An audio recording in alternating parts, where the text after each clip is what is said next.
In 1975, a young engineer at Kodak named Steve Sasson built the world's first digital camera. It was the size of a toaster. It took 23 seconds to capture a single image, and it stored that image on a cassette tape. He brought it to his bosses. He showed them the future. They told him to hide it, not improve it, not develop it, hide it. Because if people stopped buying film, Kodak would stop existing. 37 years later, Kodak filed for bankruptcy. The future they buried came back and buried them.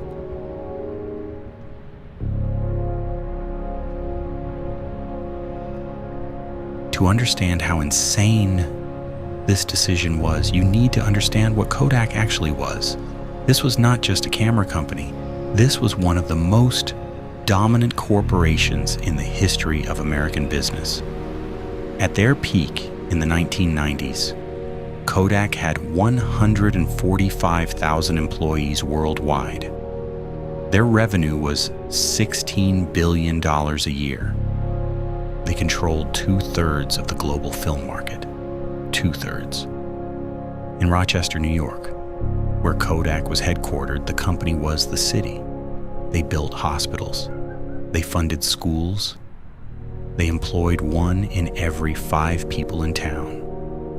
The phrase Kodak moment became so universal that people used it without even knowing it was a brand. That is the kind of dominance most companies cannot even imagine. And it was all built on one thing: chemical film. Every photograph taken anywhere in the world put money in Kodak's pocket. Every birthday, every wedding, every vacation, every war. For nearly a century, Kodak did not sell cameras. They sold memories. And memories were the most profitable product on earth. George Eastman founded Kodak in 1888 with a single idea that changed the world. Photography should be for everyone, not just professionals.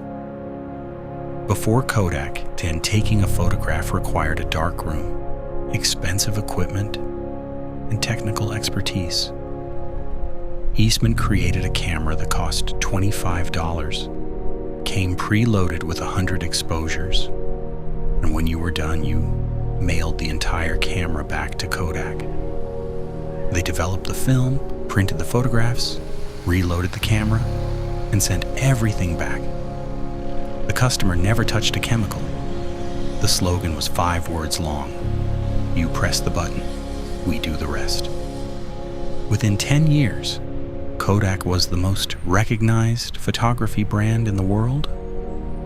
By the 1920s, they had effectively created amateur photography as a concept.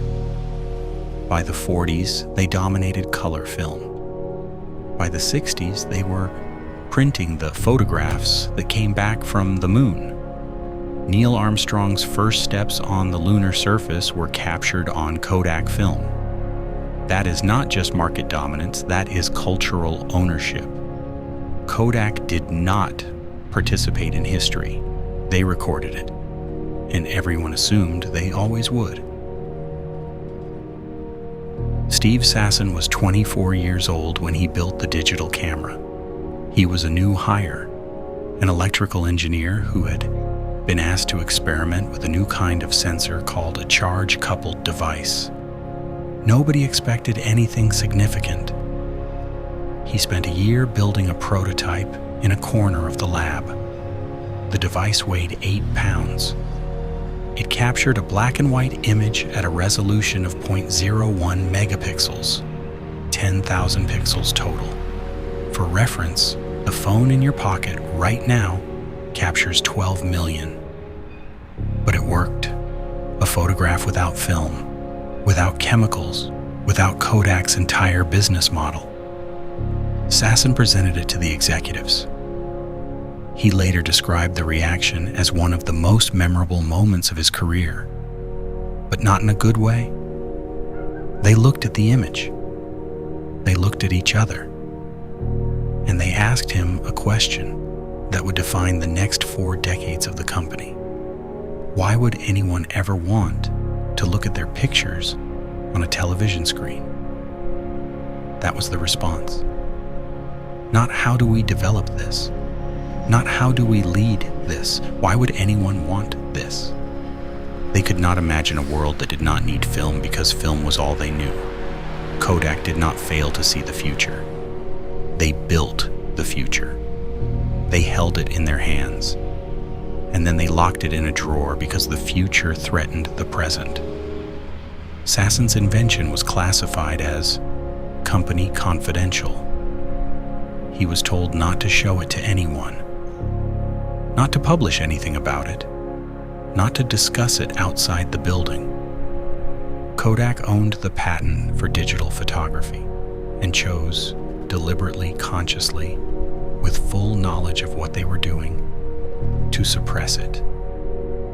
For 20 years, the strategy almost worked. Film sales remained strong through the 80s and 90s. Kodak was still printing money. Literally, every photograph was money. But underneath the numbers, the ground was shifting. In 1995, Casio released the QV10, one of the first consumer digital cameras. It cost under $1,000 and it didn't need film. By 2000, digital cameras were everywhere. By 2003, digital camera sales surpassed film camera sales for the first time in history. Kodak saw all of this happening. They had engineers who'd been warning them for decades. They even launched their own digital cameras, the DC series, in 1995. But they could never commit fully because every digital camera they sold cannibalized their film business. They were trapped in the most elegant death spiral in corporate history. The more successful digital photography became, the less the world needed the thing that made Kodak rich. And then the phone came. In 2007, Apple released the iPhone. Within 5 years, the standalone digital camera was dead, and the smartphone camera had replaced it. Kodak had lost the film war and missed the digital war, and now the entire battlefield had moved to a device they had no part in building. In 2012, Kodak filed for Chapter 11 bankruptcy. 131 years of history, 145,000 jobs at their peak.